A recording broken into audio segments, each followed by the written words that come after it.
الله صلی اللہ علیہ وسلم التاجر الصدوق الامین مع النبیین والصدیقین والشہداء، جناب رسول اللہ صلی اللہ علیہ وسلم کا ارشاد مبارک ہے، سچا اور امانت دار تاجر قیامت کے دن اس کا حشر انبیاء، صدیقین اور شہداء کے ساتھ ہوگا۔ یعنی وہ تاجر جس میں دو صفات ہو،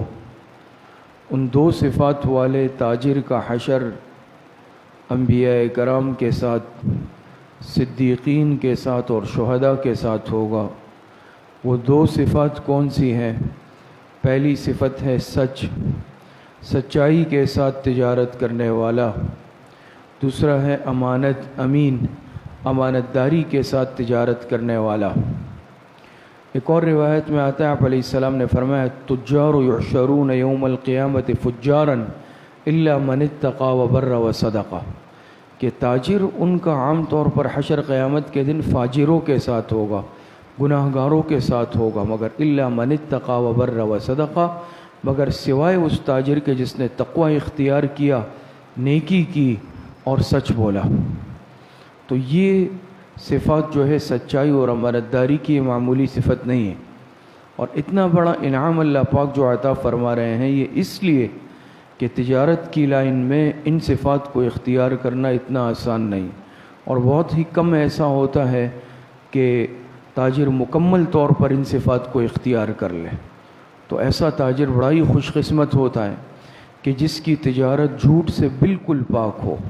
جس کی تجارت میں جھوٹ کی بالکل آمیزش ہی نہ ہو، جس کی تجارت میں خیانت کی، دھوکے کی، دو نمبری کی بالکل آمیزش نہ ہو۔ تو جو بالکل 100% ان دو صفات کو اپنائے گا، ایسا تاجر قیامت کے دن اس کا حشر انبیاء، صدیقین اور شہداء کے ساتھ۔ انبیاء کے ساتھ علماء نے لکھا اس لیے کہ اس تاجر نے انبیاء کرام کے احکامات کی روشنی میں تجارت کی، اس کا حشر انبیاء کے ساتھ ہوگا۔ صدیقین جو ایک مرتبہ ہے صدیقیت، صدیقین کے ساتھ اس لیے ہوگا کہ اس نے پوری زندگی سچ بول کر تجارت کی ہے، اس کا حشر صدیقین کے ساتھ ہوگا۔ اور شہداء کے ساتھ اس سے یہ ذہن میں آتا ہے کہ جس طرح شہید اللہ کے راستے میں قربانی دیتا ہے اور اپنا خون بہاتا ہے، اس تاجر نے تجارت میں اپنے ارمانوں کا خون کیا، اپنی خواہشات کا خون کیا۔ ہر انسان فطری طور پر چاہتا ہے میں زیادہ کما لوں، لیکن اس نے یعنی زیادہ کمانے کے بجائے سچ بولنے کو اور امانت کو ترجیح دی، اپنی خواہشات کو دبایا، اپنی خواہشات کا خون کیا، اس کا حشر شہداء کے ساتھ ہوگا۔ اور علماء نے لکھا ہے پھر جتنا زیادہ اس کی زندگی میں سچ ہوگا، امانت دیانت ہوگی، اس قدر اس کا درجہ بڑھتا چلا جائے گا۔ کسی تاجر کا حشر شہداء کے ساتھ، جو تقوی میں، سچائی میں، امانت میں بڑے ہوئے ہوں گے، ان کا حشر صدیقین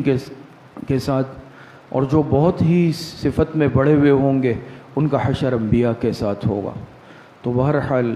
اپنی اس تجارت میں انسان بعض دفعہ 2 پیسے کی اضافے کی خاطر انسان اپنی